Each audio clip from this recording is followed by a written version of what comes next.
Hello friends, welcome back to Do It in the Kitchen. Today I'm going to make that meatloaf that was requested. Actually, I don't know what kind was requested. I got a recipe for a new one. Hair's already up, hands are washed. Putting on this Christmas apron this time.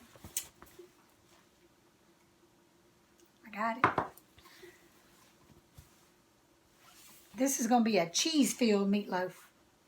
It's about 1.5 pounds, 2 pounds of ground beef, and I'm going to put basil, oregano, and parsley for my seasonings. Well, of course, salt and pepper, a little bit of Worcestershire sauce, but that's what it called for. A little bit of bell pepper and onion, and the cheese goes in the middle. I'm going to use mozzarella and probably cheddar. And then when I come back, I'll tell y'all what I glaze it with and the cooking time. I forgot. Y'all gonna love it. There's everything that's going in. I forgot to mention a while ago, I'm gonna have about 1/2 cup or a cup of breadcrumbs and that 1 egg. I used my Ninja. That's about 8 crackers I used for my breadcrumbs.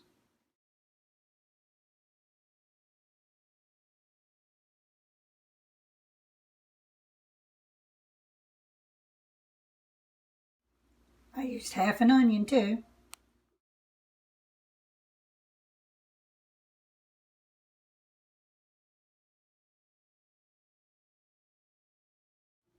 Well, there you have breadcrumbs, egg, meat, onions, bell pepper, and right over here is I did measure 2 teaspoons of Worcestershire sauce because I'm not the biggest fan of it, but it called for it. But the salt and other things, I'm just going to do them. You know, I'm not one to measure. So that's salt, pepper, oregano, basil. I'm going to add parsley and cayenne. Here you have all of the ingredients for the meatloaf except the cheese, which I will place in the center. Now, as you can see, there's all our ingredients, and I use a spoon. It's about like me with my learning how to make biscuits. I just don't like that feeling in my fingers. Most people would probably do it with their hands. As you might expect, I had to put my hands in it.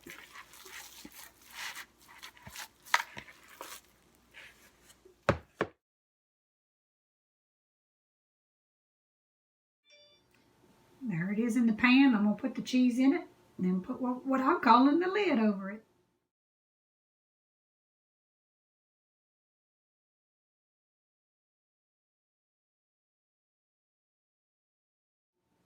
Now that's mine. I put almost a cup of mozzarella and maybe 1/4 or 1/3 of a cup of cheddar. You see how I kept it from the sides? That's so when I put the top on it, I'm trying to close it and keep all that cheesy goodness in. You do whatever sounds good to you and make it your own.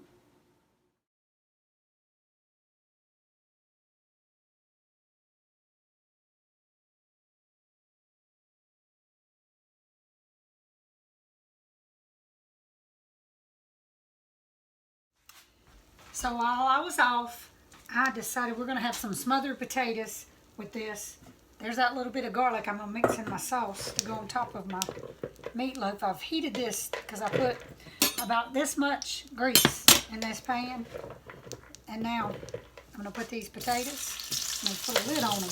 And use the other half of that onion I had too. Hot. How many of y'all eat raw potatoes? I love them. My mama fed them to me. I fed them to my kids and my dogs, my cats. Most of you littles, if you feed them something, they'll eat it. They'll get big one day and decide what they do or don't like, but for the most part, they'll eat it. But I love them. Sometimes I just get me a potato and peel it, just because I like it. Some people say, oh yeah, I do it all the time. And others say, oh, how can you eat that? Like this. And put some onions in there. Salt and pepper. Maybe a little garlic. For sure, salt and pepper. I'm going to put a lid on it and turn it down.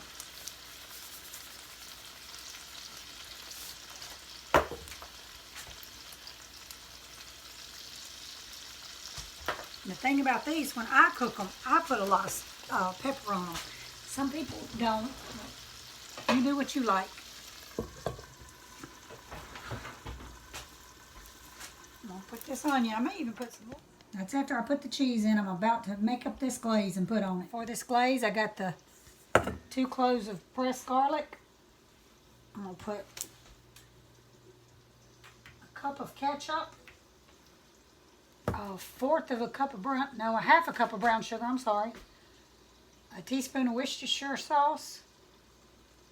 I've already got my garlic cloves, some salt, and cayenne pepper.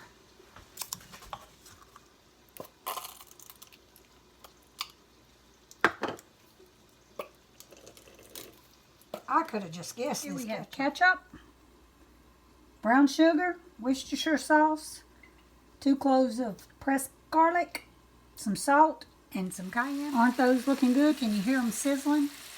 And something I didn't tell y'all, this is one of the things that almost always is better and turns out cooked in cast iron. Okay, that's what the glaze looked like for the top. And whose ever recipe I Googled did something that I always do, but I noticed not a lot of other people do it, and I don't know why I started doing it, or if somebody told me, or I just tried it and liked it. But it said to put on half the glaze, and when it's after it's been cooking a while, when you take it out, put the rest of it on. And that's something that I usually do when I make meatloaf. So I modified this recipe a little, but not too much. It's fixing to go in the oven. And you see, I used a flat pan, not a real loaf pan. I don't have a reason for that either. But it's going in. Something else I did prior to this, I made some of those yeast rolls. So we're going to see if they're getting better or worse. Here's almost done. I've got some broccoli. You know how I cook it. I've got those smothered potatoes. I'm going to show y'all the meatloaf. When we get a plate made, somebody's going to taste it and we'll let you know how it is. And I got those rolls in the oven.